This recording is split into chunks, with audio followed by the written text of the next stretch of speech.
What is going on, everybody? Mikey B from MikeyBBeats.com. Today I wanted to do a tutorial to talk about how I mix my beats and show you guys my process of mixing. I get a lot of messages, so I figured I'd make a video and show you guys, exactly how I mix my beats. I use FL Studio 12, and I'll be using a lot of stock plugins in FL Studio 12. So if this video is helpful, be sure to subscribe. Leave down in the comments if you want to see me make a certain tutorial, something you're interested in, or you want to learn how to do. So let's get into it. Okay, so we're in FL Studio 12.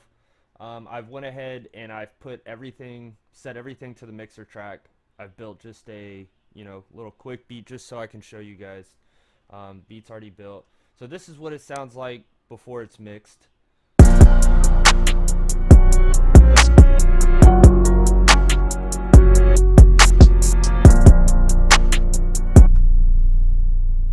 So as you can see, the volumes are really high, it's clipping, all kinds of stuff. So we're going to get right into this. Usually I like to go ahead and start with the main instrument, which in this case is the piano. And I like to adjust volumes first.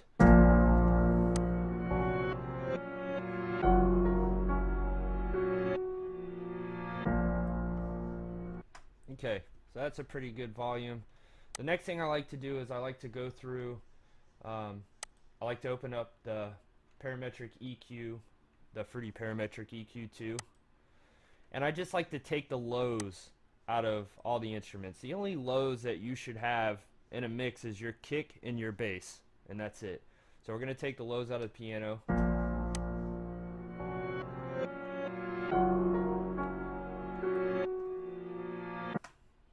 And this is really just like an ear thing. There's some instruments that might sound better with a little bit of lows in it, but for this, I like to just bring out, take down the lows just a little bit. So that's pretty good. Another thing I like to do is down here on this bottom knob is the stereo separation.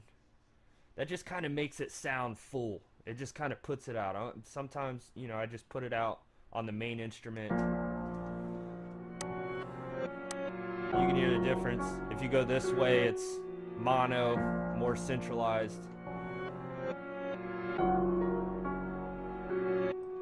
Okay, so next I like to go ahead and get in the claps and the snares. And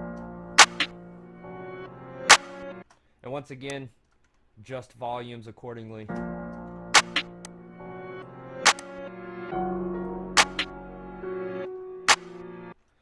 And the same thing goes with claps and snares as well. A lot of people don't know this, but believe it or not, there is a low end within claps and snares.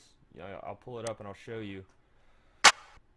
You can see it's not very much, but it's still there. If you were to listen to that through like a pair of car speakers, like 10s or 12s, you could hear the bass in it. So I like to take that out as well. Just a nice little roll off. Same thing with the snare.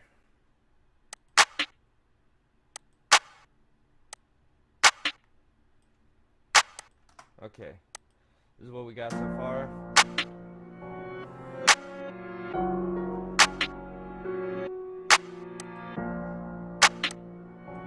This is the scream.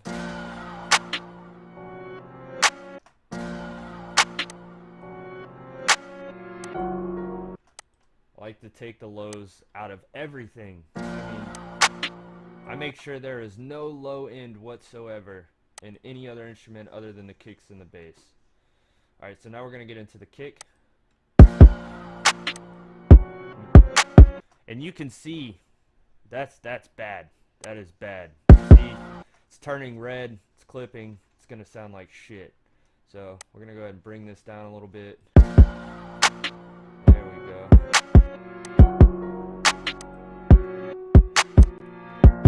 Now keep in mind that everything is mixed differently. I never mix anything the same. It really depends on the instruments that you're using. This kick in particular, I feel there's a little bit too much high in it, so I'll take some of the highs out.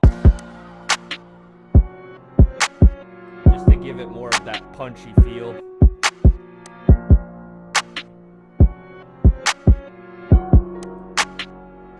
Okay, now we're going to add in the 808.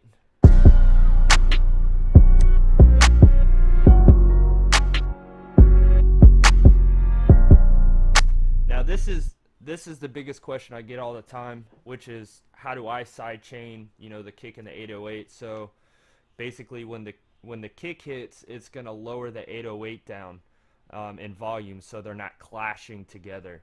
So this is how I do it. There's several ways to do it, but this is how I do it. I actually go in here and I open up right here the Fruity Peak controller. Okay, so once you open that up, you're going to right click on your 808 volume and you're going to put link to controller. Come down here and you'll see it right here. It says kick.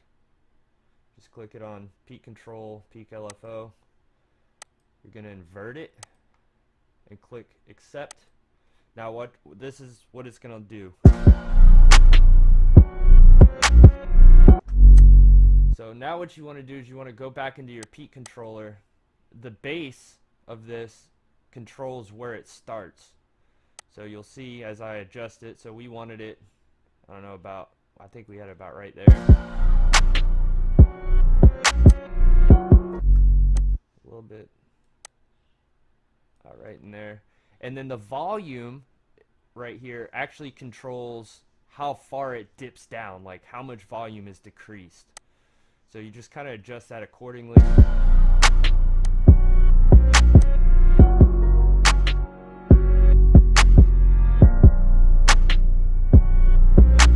Yeah, that's good right there. So basically, like I said before, that basically just makes it so where the kick and the 808 is not clashing together. When the kick hits, the 808 kind of ducks down a little bit, so that way everything's not clashing together. Last but not least, I got my hi-hat.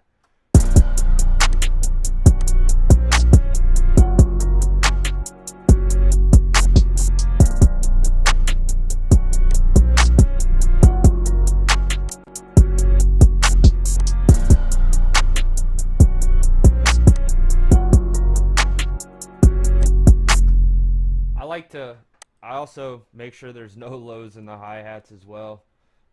Believe it or not, there is a low end in hi-hats. I also like to roll off the highs just a little bit, just so it's not piercing ears. And then next thing I like to do is I like to turn the kicks and the 808s to mono.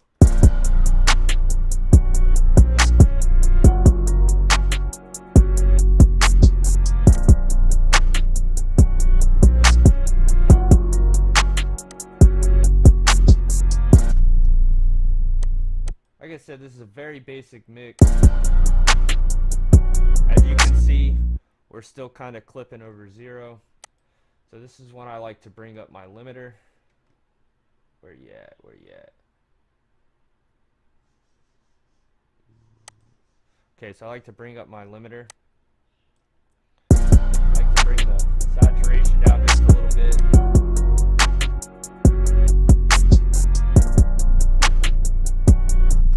And that just kind of levels everything out. Now you can see we're just under 0.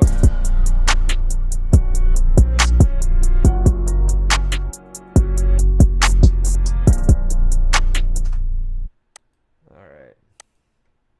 And now I like to open up the multi-band compressor. And I like to switch it to the mastering 2.4.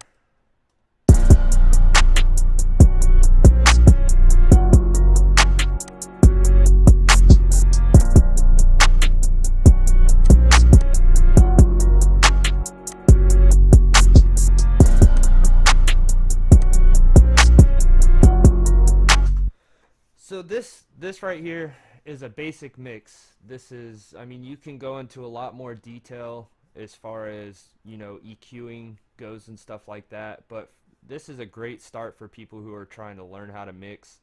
Like I said, there's really not much to it. And to be honest, I don't like to really go into too much detail with mixing and mastering a beat, because when somebody buys the beat and they take it to a studio to record, most of the time the engineer likes the track out, so they go through and remix it themselves. But this is a good solid mix right here as far as, a starter mix. But I hope you enjoyed this. I hope this helped you out a little bit, gave you a little bit of insight, on leveling, the importance of leveling and EQing. But there's really not too much that goes into mixing. Like I said, I like to be kind of simple and to the point and leave a little room so that way when they take it to the studio, the engineer can mix it down as well. So like I said, I hope you enjoyed this. If you did, make sure you hit that subscribe button. Leave me a comment. Let me know what you want to see me do another tutorial on. I appreciate y'all watching.